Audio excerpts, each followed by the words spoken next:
বিশ্বকবি রবীন্দ্রনাথ ঠাকুরের খুবই জনপ্রিয় একটি কবিতা প্রশ্ন। ভগবান, তুমি যুগে যুগে দূত পাঠায়েছ বারে বারে দয়াহীন সংসারে। তারা বলে গেল ক্ষমা করো সবে, বলে গেল ভালোবাসো অন্তর হতে, বিদ্বেষ বেশ নাশো। বরণীয় তারা স্মরণীয় তারা, তবুও বাহির দ্বারে আজি দুর্দিনে ফিরানো তাদের ব্যর্থ নমস্কারে। আমি যে দেখেছি গোপন হিংসা কপট রাত্রি ছায়ে হেনেছে নিঃসহায়ে।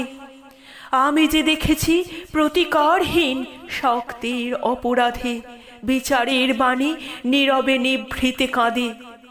আমি যে দেখুনু তরুণ বালক উন্মাদ হয়ে ছুটে কি যন্ত্রণায় মরেছে পাথরে নিষ্ফল মাথাকুটে। কণ্ঠ আমার রুদ্ধ আজিকে বাঁশি সঙ্গীত হারা, অমাবস্যার কারা লুপ্ত করেছ আমার ভুবন দুঃস্বপনের তলে।